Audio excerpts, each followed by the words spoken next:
Sonia Harris is our presenter. She's from Child SA. She's in South Australia, which is very exciting. Sonia is the founder and manager of Child SA, an organisation that aims to provide education and support for families, educators and organisations in order to foster a deep understanding of the social and emotional development and wellbeing of babies and children in the early years. She's a nurse educator in her other life, and she holds a few certificates, a grad certificate in maternal and child health and a Cert 4 in training and assessment.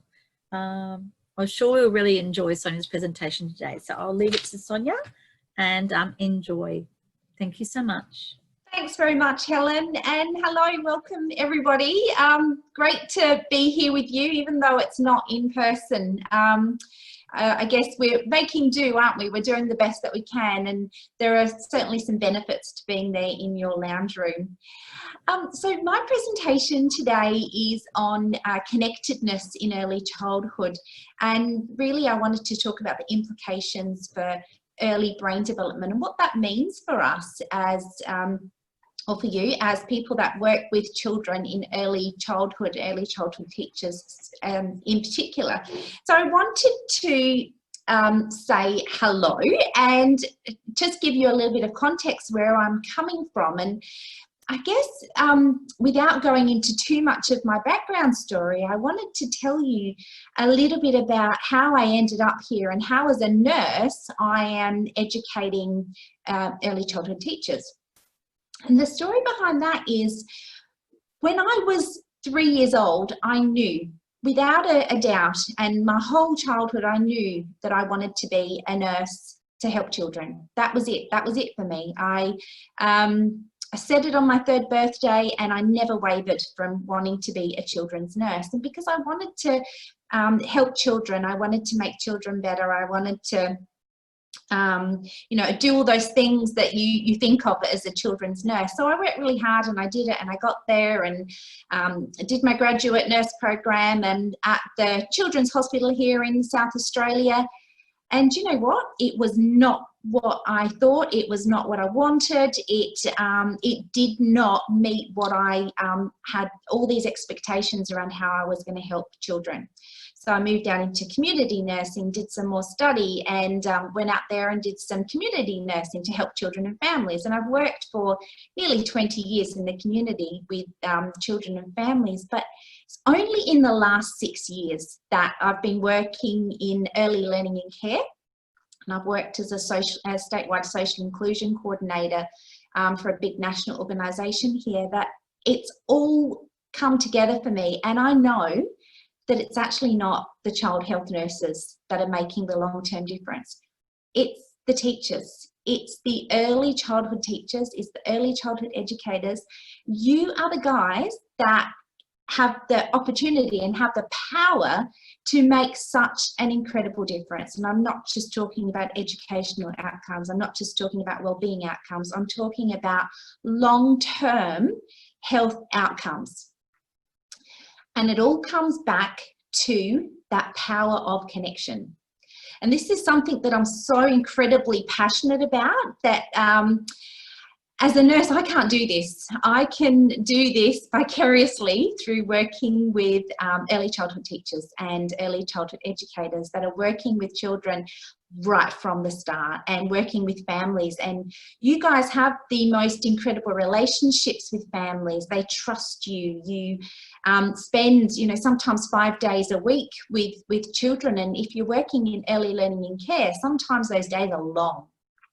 So I wanted to talk to you about my insights and what I've learned and what I found along the way, and how I believe that we can work together. And health and education, they work together, right? But as early childhood professionals, you have more than what health have. You might go to see your doctor one-off, you might go see your child and family health nurse every now and again, but you see your child's teacher all the time. You build relationships, and that is powerful. Those relationships, those connections that you have with family and with the children are what you can use to really change and impact incredibly positively on children's health and well-being. So that's a little bit about me, and I've got a picture of my son. I've got other credentials. I'm a mindfulness yoga teacher, instructor. I think probably my biggest credentials are I'm a mum of 5, and that's my youngest there, Charlie. It's not coffee. He's not drinking coffee. My husband said, why did we put a picture of our son drinking coffee? He's having a hot chocolate, and that was Mother's Day. So just a bit about who I am. So the early years, what do we know about the early years, and why is this so important? Well, I guess we know that there's been an incredible amount of research now that we can scan brains, and we have got so much more technology and so much more access to the information about what the brain's doing, and the research is everywhere worldwide, and there's lots of interest in now that we know that brains have this neuroplasticity, and they're developing all the time, and they're changing, and they've looked in and they've seen different areas that light up depending on what's going on for children. And so you hear the first 1,000 days. The first 1,000 days from conception are the most important, but also critically the first 5 years. We know that the brain is growing and developing and forming new connections all the time, and those connections can either be strengthened or they can be lost. Different pathways will create and activate different areas of the brain growing, and that will have long-term impacts on sort of the way that brain is developing and how that child will experience all different aspects of themselves. So the first 1,000 days is really impactful, and I don't know whether you that are here with us today are early childhood teachers from sort of 5 and up, or whether you are, and you can put that in comments, Helen, if you wanted to share that, like what age you're working with that are joining with us today, because that's quite interesting for me to know actually, whether you're working with toddlers and babies, or whether you're working with the older age group.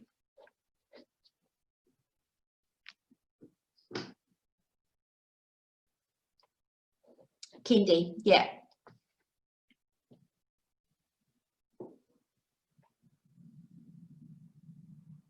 Yeah, mainly kindy, yeah. So kindy in Queensland, is that 4 and up? Are you all from Queensland? I guess that's important to know as well.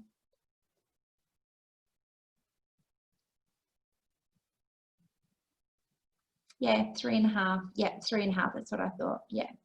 And yeah, great. I'm just going to change my screen as well. All right, so it's really important because we know that a lot is going on in those early years. That first 1,000 days is critically important, laying the foundation, but also brains are developing so rapidly up to sort of 5 years of age. Just progress. Here we go. So connection with children. Why are we talking about this, and how does this link to brain development, and what's the importance of this for early childhood teachers? I know that this is not new information for you, but I'm hoping that this will inspire some new ideas, some new thinking, and give you some strategies around the way that you're working with children, and just layering on that importance of the connection. I'm going to talk about connection. That's my topic, but it's going to come up over and over again in different forms throughout this. So forming a meaningful connection. So this is not a tokenistic connection. This is a meaningful connection where we really know our children. It's one of the most powerful ways that you can support. Now, this is not only children's social and emotional well-being, but the research now also shows us that the foundations that we are laying through this meaningful connection with children in the early years is actually creating the optimal environment for health and well-being long into adulthood. So we are we are creating the biochemistry, and I'm going to talk about that in a moment, where our genes are expressing themselves in early childhood, and the chemicals that are released into our body are impacting receptors and pathways that are communicating with the rest of our body. And so it's really, really incredible. We're laying the foundations for healthy brain development, mental health. We're laying the foundations for social and emotional well-being, but also physical well-being.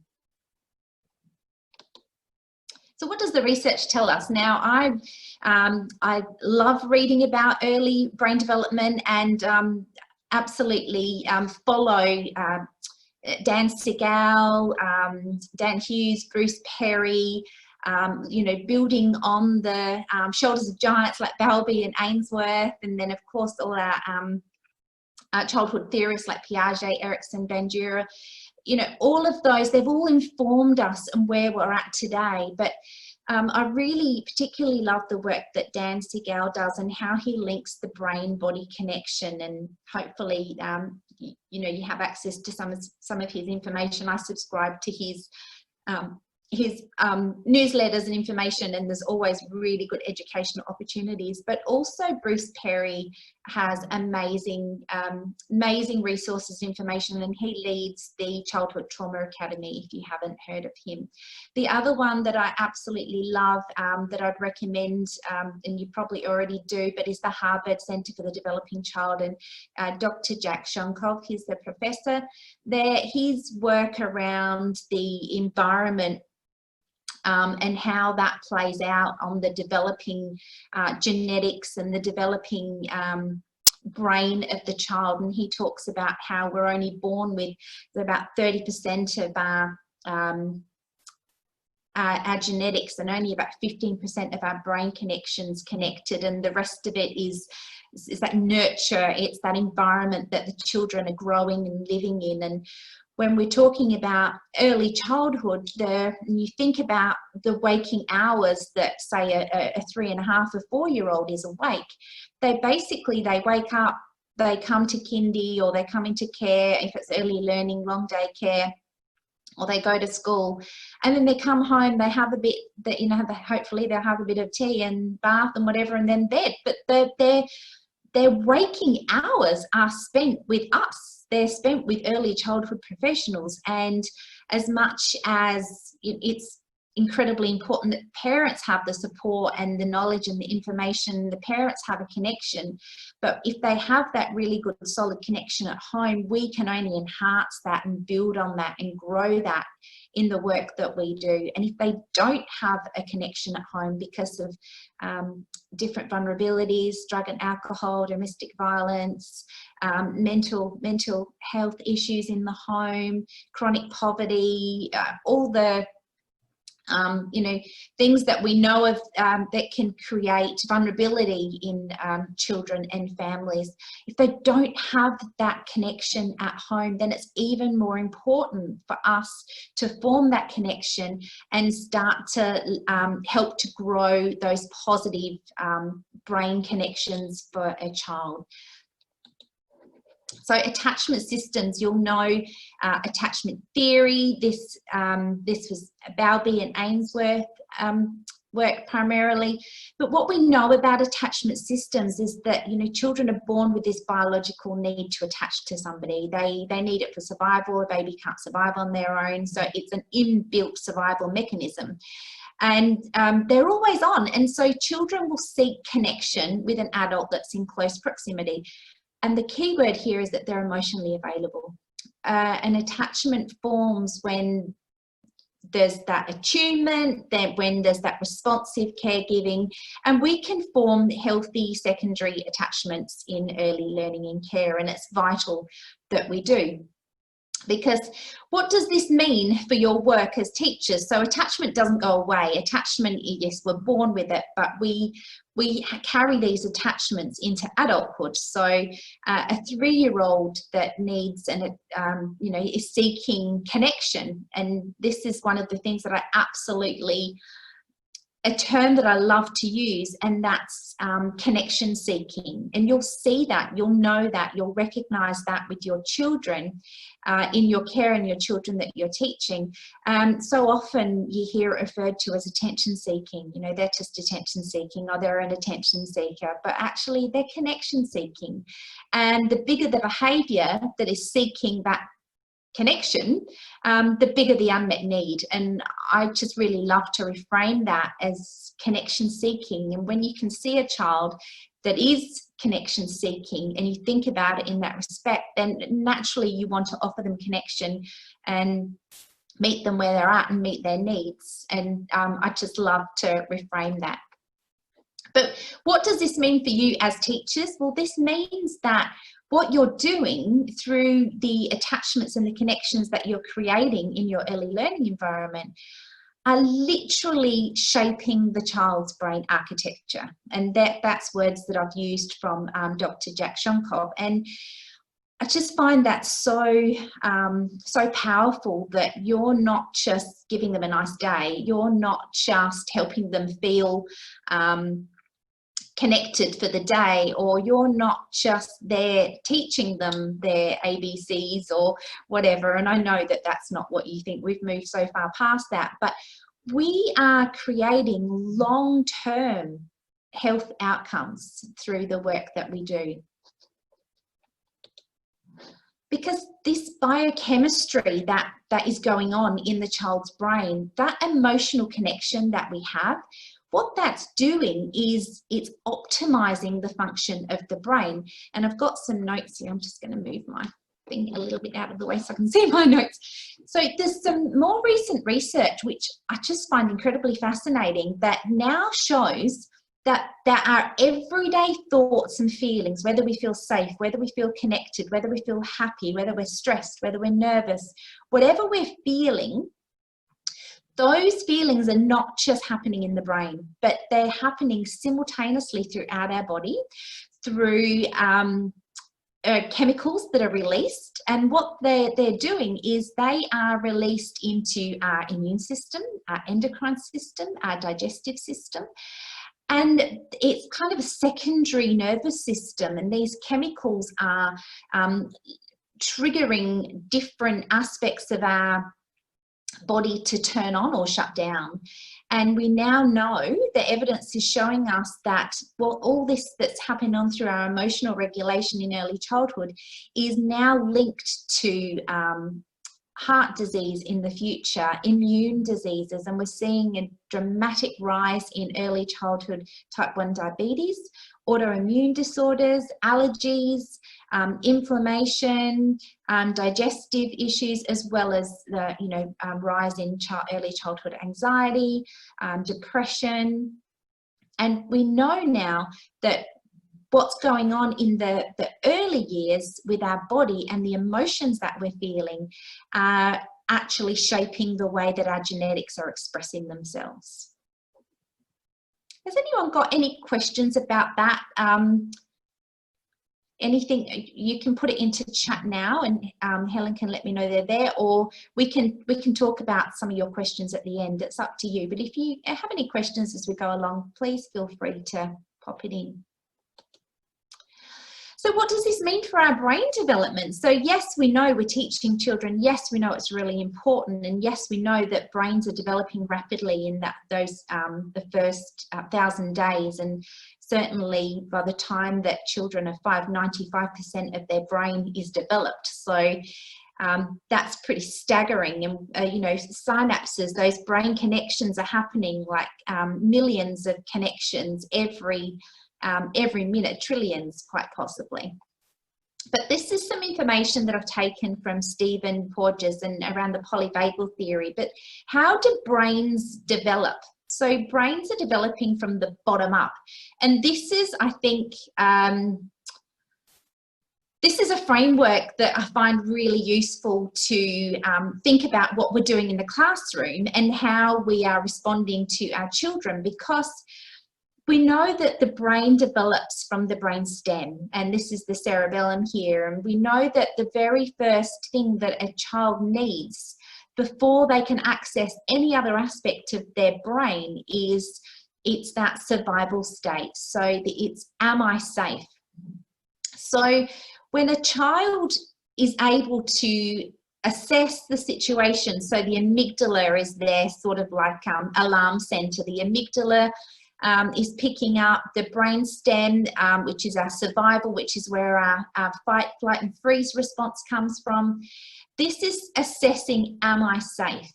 Now, when a child can ascertain, yeah, I feel safe, I'm okay, I'm safe, then they're able to access their limbic system. And this is what's developed next. When a child is in the limbic system brain, so that's the hippocampus, the amygdala, they need to know that they're loved. Am I seen? Am I connected? Am I loved?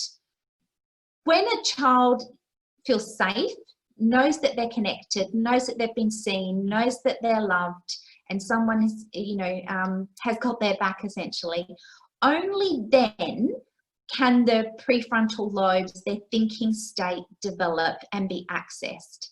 And this is where we expect our children to be in kindy. We expect them to be able to follow simple rules. We expect our children to be able to sit on the mat for short periods of time. We don't hit our friends. We don't do that. We put the scissors away. We do this. We do that. When the bell goes, we have lunch. We wash our hands. We put our hats on. Remember, these are the rules. Now, have a think about that. That all comes, that there are executive functioning skills. That's our planning. That's our self-control. That's our regulating. That's our sort of remembering the rules and being able to access that kind of thinking, logical brain. Now, if a child doesn't feel safe, so if they're nervous, if they're scared, if they just feel disconnected, they absolutely can't get to that point of thinking. And so it's really important that we think about that in our work and in our planning, because it doesn't matter how incredible our activity is, it doesn't matter how good our visual cues are, how organized we are, how clean the room is, how incredible our resources are. None of that matters at all unless the child feels connected. So how do we do this, and what's this all about? So the how comes from creating a sense of safety, and that's appealing to the very first, the very first development of our brain. Once our alarm center is calm and we feel safe and we feel connected, then we can access our thinking brain. So the sense of safety comes from consistent and attentive nurturing. It's about sensitive attention to each child. Not easy when you've got 10, 20 children in your, in your room that you're caring for, but this is the priority. So the absolute priority as teachers, as early childhood professionals, is to create a sense of safety and a consistent and attuned and nurturing environment. So safety is created by predictability. Now that doesn't mean that we have a predictable routine. That means that we as teachers or early childhood professionals are predictable in our responses. It does help to have routines. Routines help to create predictability, but it's very, very important that we recognize the difference between routine and being predictable. So it's about how we respond and react to children, and that we have a predictable pattern that children know to trust, learn to trust, and can follow. So how can you do that? How can you create safety? How can you create trust? And how can you create that predictability in your teaching? So it's about using your most powerful tool, and that's you. That's using who you are. It's being genuine, smiling, connecting on a genuine level, because kids know, don't they? They know within seconds if you are in a bad mood, if you've had a bad day, if you're if you're not interested in them. They know whether you notice them or not, you know, and there'll be children that you will connect to more easily than others. And it's the kids that are really difficult to connect with, the kids that make it the hardest to care for them, the hardest to love them, the biggest behaviours, they're the children that need it the most. So they're the ones that we need to try and find something in them that we connect to, something in them that find the good and connect to that. Yes, your smile, your voice, your tone of voice, your body language. The kids pick up on your body language, yeah, so much more than adults do.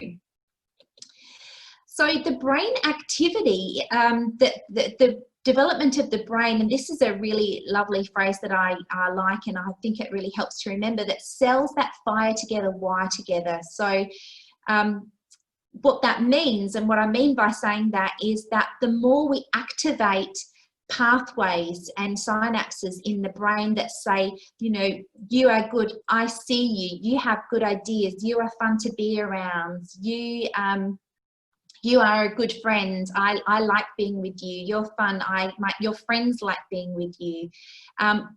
All of those connections that we make repeatedly over and over and over again help to create that internal working model of self for the child. So if a child hears, get down from there, don't do that, we don't hit our friends, we don't throw sand, get off of that chair, stop doing that, sit on the mat, how many times have I told you? Now that's all that business talk that we do, and we have to do that kind of business talk in our work because we have to, there are rules that we have to follow and we have to get through the day. But if you can think of it as a piggy bank, and for every business talk sort of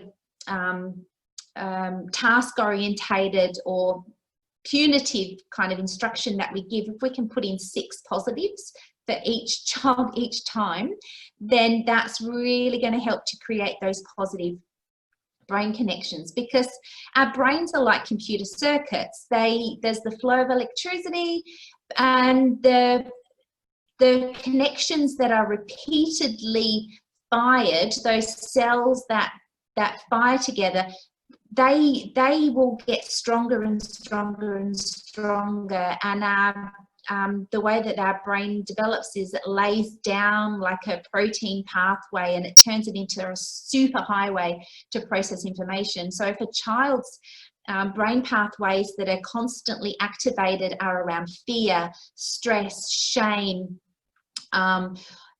negative experiences, and that taciturn sort of connection in the early learning environment, then what we're creating are pathways that are heightened and super activated around fear, around stress, around anxiety. So how can you connect? There are, you know, I'm sure I don't have to tell you different ways to connect. And like I said, some children are easier to connect with than others, but connection it's about being physically available. It's about being on the child's level. But it's more than that. It's about being emotionally available. And when you think about the circle of security, it's that invisible thread. It's about being connected to the child, even though you're not there, right there with them. It's about, you know, that those delight in me moments. It's about when a child looks up to show pride or to see if you've noticed what they've done. It's about noticing when you can. It's about sharing in those moments. It's about celebrating those successes. And it's about, you know, your body language and your facial expressions when they're feeling sad or they're hurt. And so it's about that invisible thread, I like to call that. Eye contact is so important. Those, yeah, following the child's lead, noticing what they're doing and narrating it. And that can feel really dumb sometimes. It can feel really silly if it's not something you use a lot in your practice. But noticing and narrating what a child is doing in their play is a really powerful way of forming a connection without asking lots of questions, where a child can feel like they're being, I guess, interrogated or drilled, or they can feel uncomfortable. But if you're narrating what they're doing, and narrating their positive social play as well, is a really great way of helping scaffold those positive social interactions. Playfulness is a really great way of connecting. You know, if you get playful with the children, like everyone just comes over. If you're down on their level and you're in a playful mood and you're genuinely engaged in what you're doing and enjoying what you're doing, the children in your care just 100% know about that.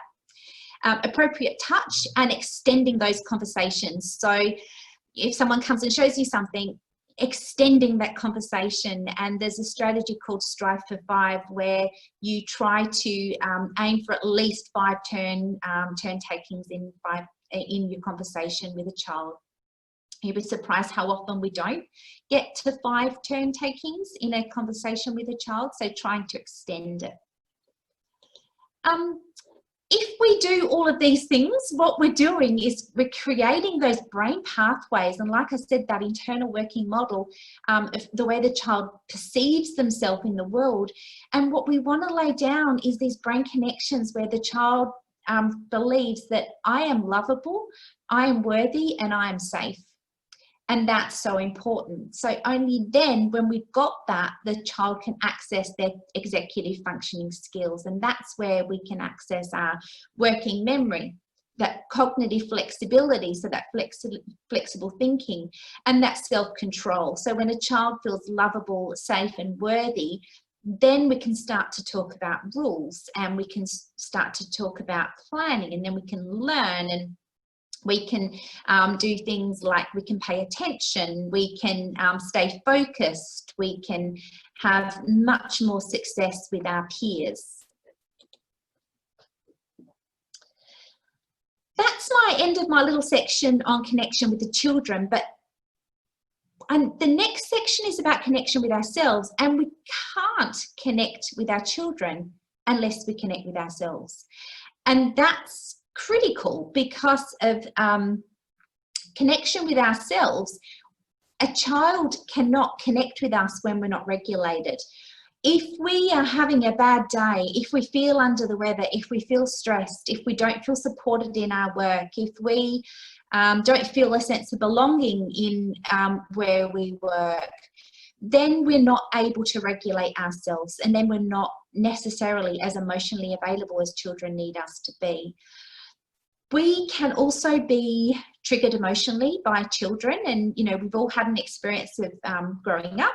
We have been parented, we come from different walks of life, different cultures, and we've all had different life experiences. So each one of us is unique, and each one of us will have our own triggers that we may not even be aware of. And some children may trigger something in us that we are completely oblivious to. And there will be the children that you just can't connect with. Children that, you know, they just rub you up the wrong way, or children that you just don't feel comfortable around. And then there'll be the children that you really do. The children that are like that for us are probably children that trigger something in us from childhood. And part of that, overcoming that or working with that, is to tune into what's going on for you. So some self-awareness and some thinking and some curiosity. So being kind to yourself, but having some curiosity around, I wonder why it is that I feel like that around this child. What is it about that child that makes me feel so stressed, or makes me respond in the way that I do? And when you start to do some self-analysis around what your triggers might be, it can help you tame your response. When you know that you are triggered or heightened your emotions by a certain behaviour, you can start to tame it. And so that connection with ourselves and that self-awareness can really, really help us.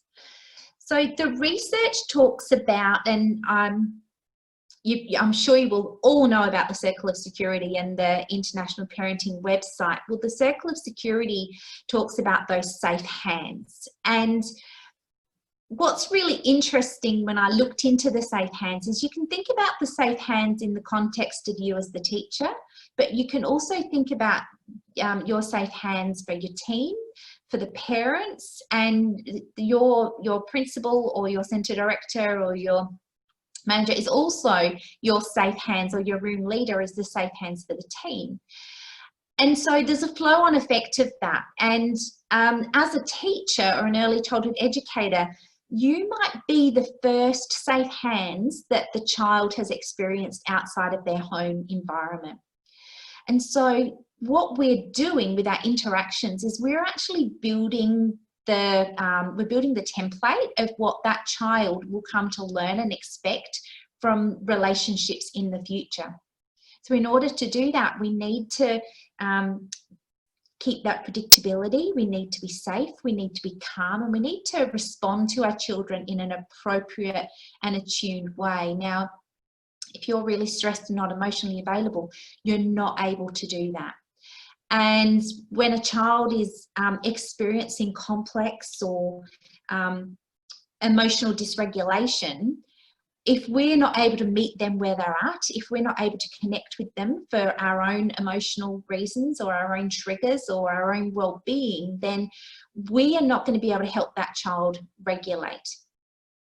And so it's very important that we think about our own well-being and prioritise that in order to be effective in our job as teachers that are growing brains.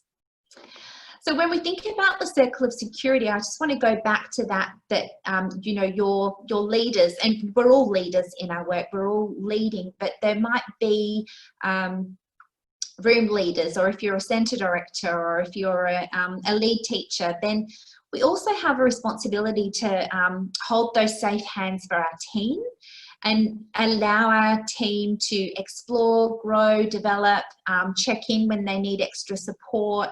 And we need to allow our teams to travel around the circle of security and come into that safe haven where they feel supported and connected as a team. And so when we're working within a supported team and we feel that sense of belonging, we're much more likely to support our children and to model emotional regulation. So this comes from supportive leadership and the hands of the organisation. It has to filter down.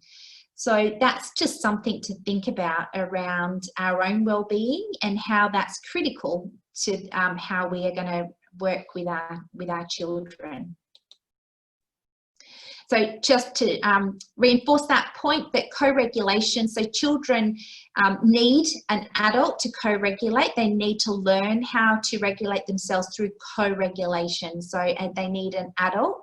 And if they don't have this at home, it's even more important that we're able to teach children and help them to regulate their emotions in a responsible, predictable and sensitive way in the early learning environment. How do we do that? Well, we need to take care of ourselves. We need to think and consider the culture of our workplace. Now, I know that sometimes you don't always have a lot of influence in that, but it only takes one person to start a movement. And so it's about creating that sense of belonging and that culture of belonging and support. Team communication is so important, team huddles. For us, self-care, creating healthy self-care habits at home and at work. Using your support networks, social networks. Mindfulness is an incredible tool for tuning in. Some workplaces incorporate mindfulness into the workplace, have breakout times, have cues when they need to indicate to their team that they need a mindful break. Gratitude, practicing gratitude in the workplace is really important as well. And of course, seeking professional support if you need it. And most organisations will have an employee assistance program, but also your GP is a great place to start if you feel like there's something getting in the way of your own emotional well-being or mental health and not being able to be fully present in your work. So self-care is not an add-on, it's not an optional extra. When we're working with children and families, especially if we're working with vulnerable children and families, it's so important that we put ourselves first, because we want to be able to give all of ourselves to our work and not just the bit that we have left over. The benefits, what are the benefits? So if we look after ourselves, if we connect to ourselves, if we have that self-awareness and we allow ourselves to be emotionally available, then, you know, we're going to have stronger connections with the children, which leads to improved outcomes for children, not just educational outcomes, but social, emotional well-being and long-term health outcomes. We are aware of our own emotional triggers and we're more likely to be able to be calm and regulate ourselves, which will help children learn how to regulate their own emotions better. We're going to improve our team culture, which gives us increased job satisfaction. There'll be less sick leave and we're developing healthy habits. So there are lots of benefits to taking care of yourself and connecting to yourself and what you need. And doing that as a team is even more powerful. The last section of my presentation, how am I going for time, Helen? I haven't got long, have I? So I'm very impressed. It's almost, you've got about 3 minutes to your 2:15. All so right. 2 minutes, well done. Thank I'll you. mute again. Thanks. So the last section of this presentation, and you'll see there's a theme, and it is a connection theme. So we connect with our children, we connect with ourselves, but what's the benefits of connecting children to their calm? So when we have a connection with the children, we can really utilize that relationship to identify and support children when they need to manage their stress, also their families. And this can have a powerful effect on their overall learning, development, well-being and health outcomes, as I've said. So connecting children to their calm. I'm probably not going to have enough time to go into this, and this is such a fascinating element, but hopefully you all know a lot about the stress response in children. But all of us respond, that amygdala in our brain, that alarm center, when it's triggered for any kind of sense of a threat for us, what happens is our body releases those chemicals into our body, so cortisol, adrenaline, noradrenaline, and they set off that fight and flight and sometimes the freeze response. So children that are stressed, nervous, not feeling connected in the early learning center have higher levels of circulating cortisol in their bloodstream, and this has an incredibly detrimental effect on their ability to learn, to regulate their emotions, to access their executive functioning skills. And it's so important that we're aware of this, because if children are left with high levels of cortisol in their body, those connections in their brain are strengthened that lead to that increased reflex, that increased activation of the fear response. And this long-term effects of that can change the structure of the brain. It can actually alter the way that the amygdala and the hippocampus, we've got some questions.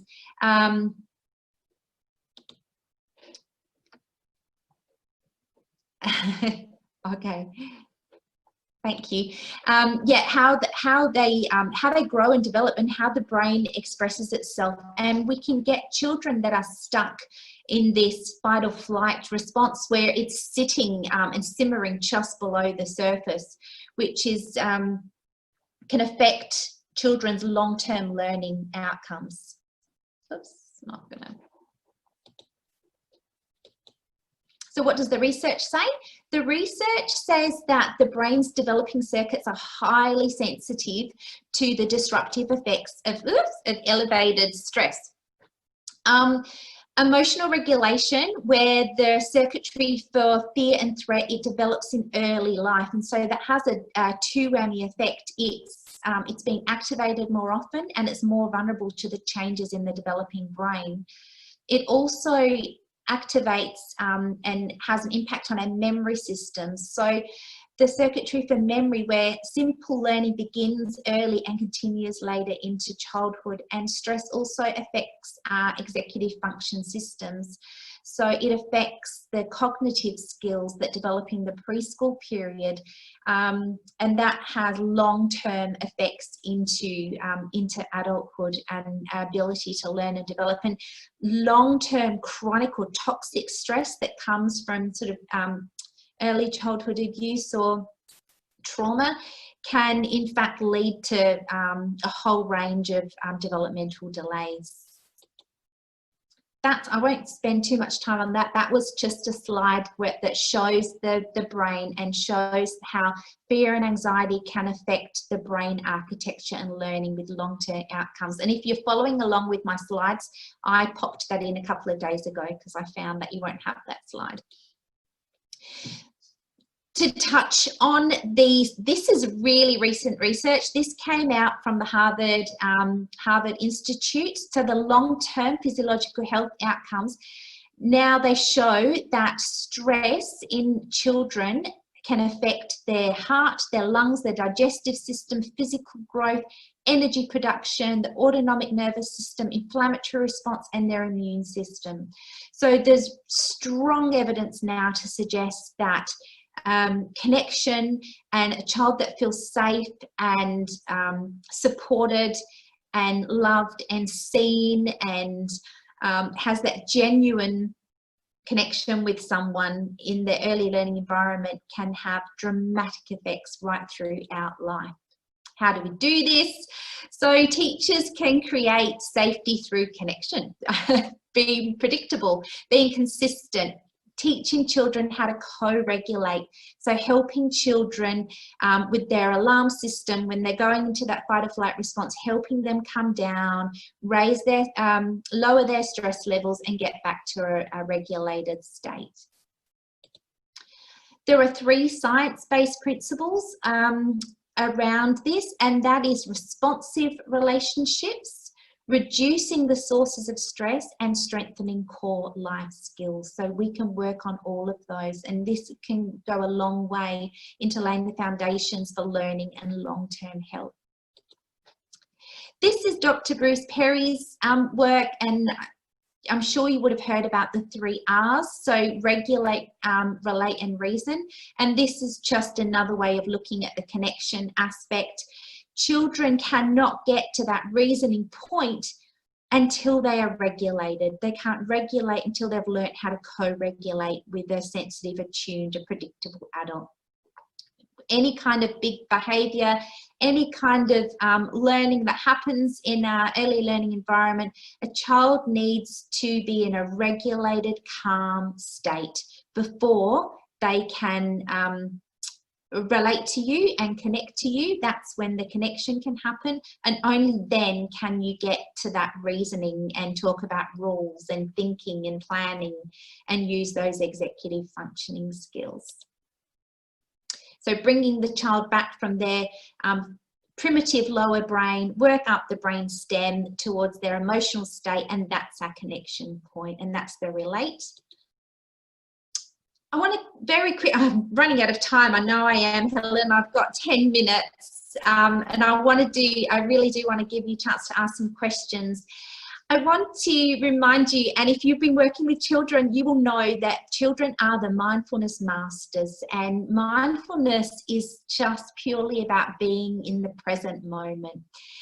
We've lots of research now, and as I mentioned when I started, I'm an accredited mindfulness and yoga instructor for children, and I've done a fair bit of research around this, and mindfulness can be, you can bring mindfulness into the early learning environment from as young as 2.5 years, and it's about helping children to become absorbed in what they're doing and connecting to the present moment. But there's incredible research to support the benefits for this, for ourselves and for our children. Mindfulness is a way that you can help children regulate themselves so that you can connect and so that you can bring them to the that learning part of their brain. Relating, so when we're relating, we're connecting, and when we're reasoning, this is when we get to this point. This is where we can teach. When we're in the reasoning flow of our brain, this is where we can plan together, we can find solutions together, and we can discuss strategies, and children can be part of the solution if there's something going on for them, like an altercation with a peer or something like that. To summarize, supportive relationships are consistent, with routines, promote positive development and lifelong health. Get to know your children and their families. Early childhood teachers are often the first safe hands outside of their family. So important for your own self-awareness. Learn what triggers you. Create a positive and connected team environment. Take care of yourself. You are important. Stressed, anxious, nervous children cannot learn. Doesn't matter how good our program, our activity, our resources are, they cannot learn and will not reach their full potential unless we can get to that thinking part of their brain. Regulation comes before connection. We need to find ways to help children regulate. Connection comes before a child can access their executive functioning skills. And connection in early childhood builds the foundation for healthy brain development. So I just want to say that, you know, you have such a rewarding and incredible opportunity as early childhood teachers to make much more of a difference for children than I ever had in my career. And if I wasn't 50 already, I would go back to uni and get my early childhood teacher's degree. But I think for now, I'm just going to have to settle for working with you guys and hoping to pass on my passion and my enthusiasm for connection, because never underestimate that power that you have. That's it. Sorry, I haven't left you much time for questions. You've got 7 minutes, so I might just stop the share so that I can see your faces, and feel free to write into chat if you want to ask questions. Thanks, Helen.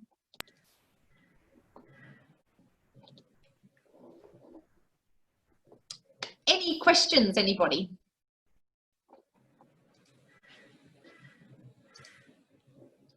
Ooh.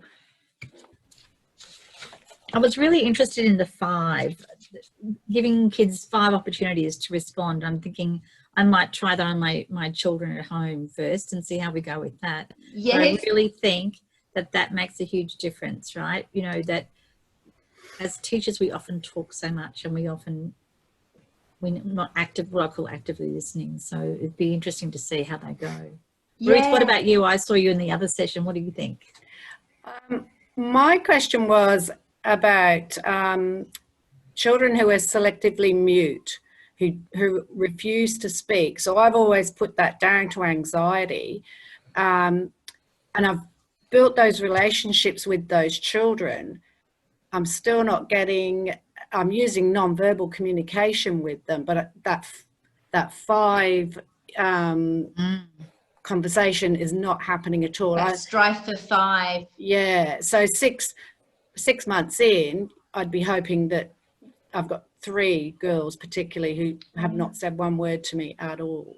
But I know they have a connection with me. So is there any strategies that I can use to get them to speak, or I don't know if it's still anxiety or not? It probably is. I mean, I'm not an expert in that area for sure, but yeah, there's definitely some lots of evidence to suggest that is anxiety, and that selective mutism in early learning centre I have heard about before. I would probably suggest that you connect on other levels, like you say, you're using the visual cues, and there's nothing to stop you with the communicating, but that turn taking and that striving for 5 doesn't always have to be verbal. So it might be a smile, it might be a laugh, it might be a tickle, it might be a, you know, whatever it is, in that sort of like genuine engagement with the child. If you are building that relationship, just keep on building it, and one day anxiety reduction will probably get to that point where they'll feel safe enough and comfortable enough to talk with you eventually. But yeah, I'm not an expert in that, but I would recommend that you can still do that strive for 5, but it might not be verbal with those children. Okay, thanks a lot. That's good. No worries. Any other questions? I can't see my chat box. No, I don't I've have changed my format. So any other questions?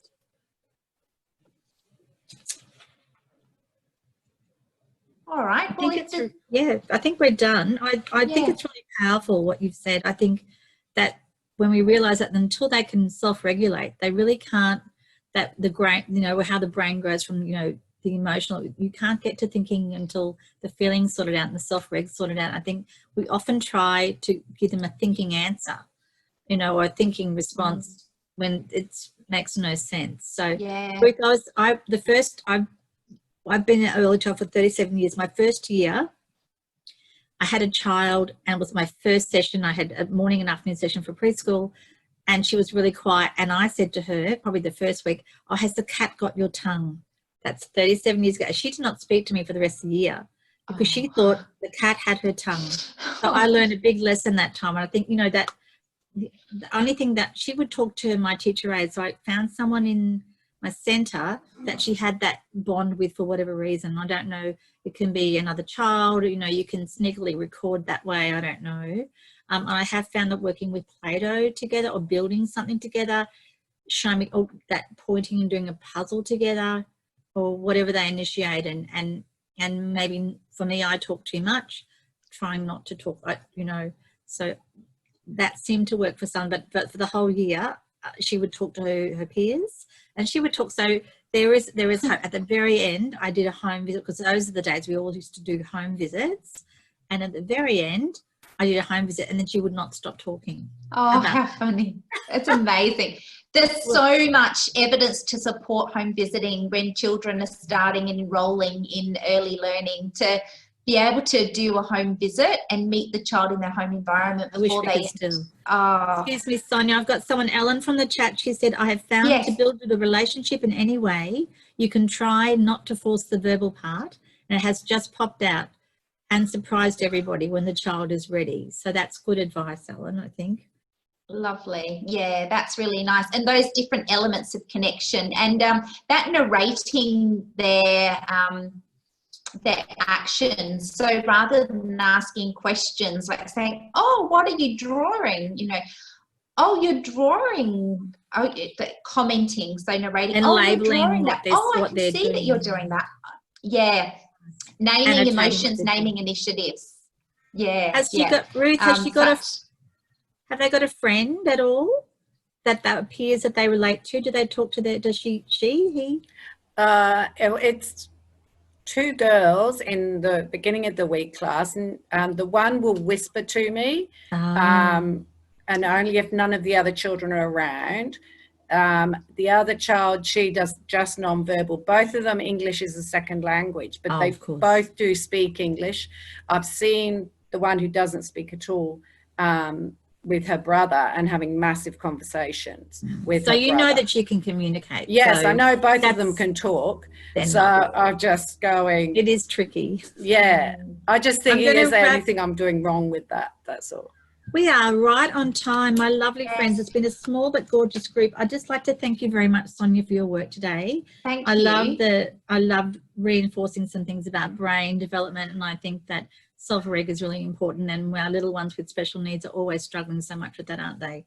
So that consistency and it's all about relationships. I think if there's nothing else that early childhood people and people that deal with little people do, it's that the relationship building is always at the front. Absolutely. So, and thank you so much for your time from South Australia. I hope it gets warmer for you. Thank you. Thanks for hosting, Helen. And thanks for coming, everybody.